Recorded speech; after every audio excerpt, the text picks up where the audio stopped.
لوگوں نے کہا یہ ہمیں اٹھوا لیں گے، ان لوگوں نے ڈائریکٹلی ہمیں تھریٹ کیا، ہم پھر بھی ایون فیلڈ کے باہر کھڑے ہیں۔ ہم ظلم کے خلاف آواز اٹھائیں گے، ہم ان چوروں کے خلاف آواز اٹھائیں گے۔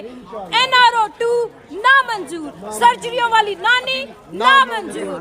ہم اوورسیز پاکستانی ہیں، ہم ایون فیلڈ کے سامنے پرامن احتجاج کر رہے ہیں، ہم کسی کو کچھ نہیں کہہ رہے ہیں، یہ ہمارا حق ہے اور یہ امپورٹنٹ حکومت نامنظور، یہ چور لٹیرے نامنظور، اور یہ ہمیں کبھی بھی تھریٹ نہیں کر سکتے ہیں، یہ ہمیں نہیں ڈرا سکتے ہیں۔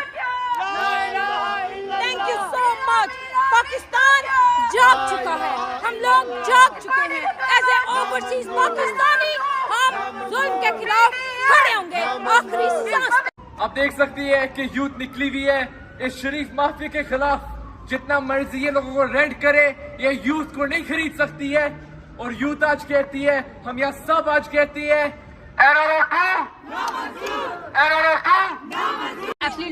نارتھ میں کیا فرق محسوس؟ وہ اوریجنل ایبسولوٹلی نوٹ تھا، اور آج صبح جو ایبسولوٹلی نوٹ سنا ہے وہ چائنا کا ایبسولوٹلی نوٹ تھا۔ اینڈ سیکنڈلی اگر انہوں نے ایبسولوٹلی نوٹ بولا ہوتا نا تو وہ چار دفعہ وزیر اعظم نہیں بنتے پاکستان کے، یہ فلیٹس نہیں خریدتے، پورے کا پورا سب سے مہنگے علاقے میں فلیٹس نہیں خرید کر بیٹھے ہوتے اگر انہوں نے ایبسولوٹلی نوٹ بولا ہوتا۔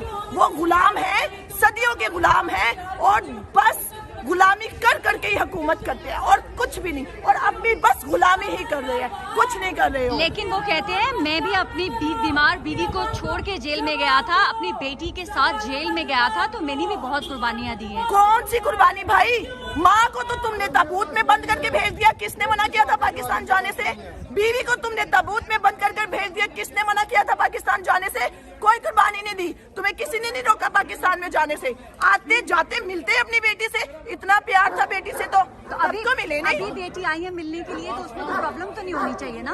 ابھی بیٹی ملنے کے لیے نہیں نا آئی، وہ کہہ کے آئی ہیں میں چھوٹی سی سرجری کروانے جا رہی ہوں۔ وہاں پہ غریب لوگوں کا صحت کارڈ بند کروا کر اپنی چھوٹی سی سرجری لندن میں، بیٹے کی شادی لندن میں، باپ بیمار لندن میں، ماں بیمار لندن میں، خود کی سرجری لندن میں۔ حکومت پاکستان پہ اوورسیز کا حق مارتے ہیں کہ ان لوگوں کو پتہ نہیں پاکستان کے حالات کیسے۔